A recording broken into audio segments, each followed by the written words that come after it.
Powers of X issue 5 sees Xavier meet with Forge, asking if he can do the improvements to Cerebro he needs. Forge learns Xavier wants him to help in making a backup of a sentient being. Xavier confirms this is indeed what he wants, but Forge sees two problems for the professor. The first being the volume of mutant minds just growing every year, and the second is the macro, since he will need duplicate versions of the entire system since he can't afford to lose the data, so he will need one backup.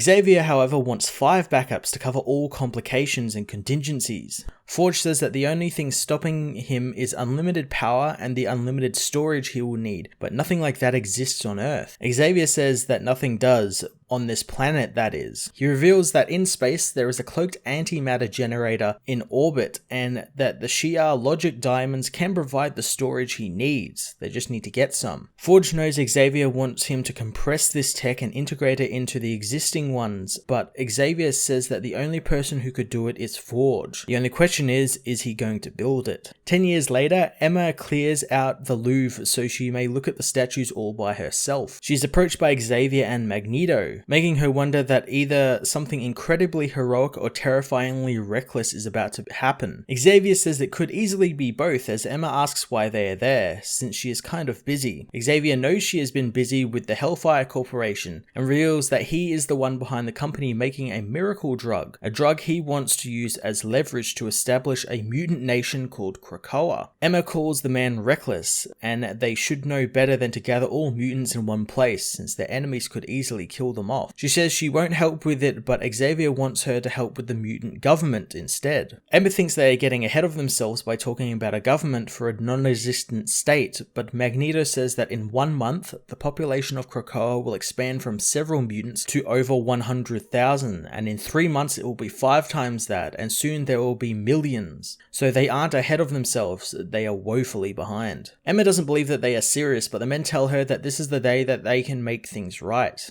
She isn't sure that this time will be different than last time, so the men show her it will be, taking her to Krakoa. Upon seeing the island and what they are building there, Emma Frost joins them. Xavier says that the companies he's made to make the drug are operating at scale and a manner that make theft impossible, especially since the flowers that make the drug only grow on Krakoa. Emma comes into the situation since they need her distribution network. Emma doesn't mind doing that at all, as long as they give her a 50-year contract as the sole distributor. On top of that, Xavier offers her 2 seats on the 12-person council that will act as the first government of Krakoa. Emma asks why 2 seats and learns that they want her to bring back Sebastian Shaw into the Hellfire Corporation. Emma says she just got rid of him, but Xavier says they need her to be the face and legitimate side of the company, while Shaw will deal with the Black Book operations in countries who reject their sovereignty. Emma agrees, but only if she is able to get 3 seats on the council instead of 2. Later, Xavier puts out his message to all mutants, extending them an invitation to a place of refuge and sanctuary on Krakoa. He also gets in touch with Namor, asking the King of the Seas to join him, but Namor says that it's kind of him to ask. But the real reason he's doing this is Xavier has finally realized that mutants are not humans, and they never will be accepted by the humans, because humankind envy them, and Xavier hates that he and the other mutants are superior to them. Namor tells him to leave and come back when he really means it.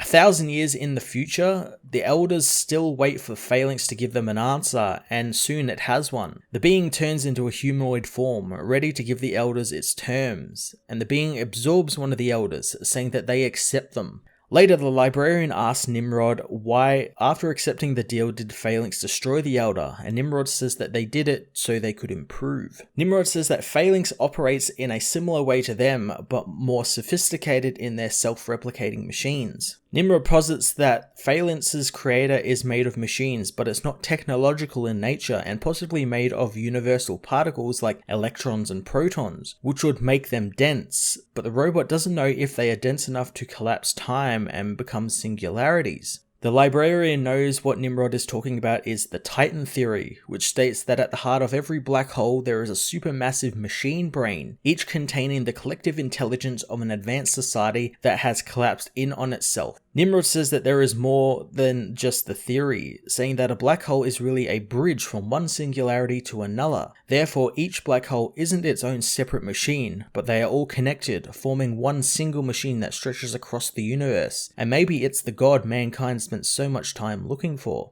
Nimrod says that they built a world mind to attract a protector, but instead they got a predator in the phalanx who are built to consume worthy cultures. However, their energy cost is high for them and they eat to survive, which is why they took the deal. Since in order to convert matter to energy to survive, they will destroy the world, but the society will live on forever in the collective, leaving nothing behind. Powers of X issue 5 dive behind the scenes of Xavier's cult, New Nation, as we see the beginnings of his country take shape. I love just how when I begin asking questions about certain things in the book actually goes ahead and answers it. It's like it's reading my mind, like how Emma Frost got involved. The part with Namor was kind of funny and absolutely true, since he would totally tell Xavier to fuck off, since it's totally in line with his dickbag holier than thou nature that he has. And I'm intrigued to see if he will actually join them at a later stage. The far future stuff is also super cool and total sci-fi comic book stuff with black holes that are actually machines that consume people and have different societies in them and are all connected and stuff and whatnot. It's pure science fiction stuff and I love it. Jonathan Hickman has been doing such an amazing job at making the X-Men this big, awesome group that they should be, and they should be seen as a cornerstone of the Marvel Universe, and this series is definitely doing that for them. I cannot wait for the final issues of both this and the House of X series over the next 2 weeks. It's gonna be a blast. I'm gonna give this issue a 9.5 out of 10.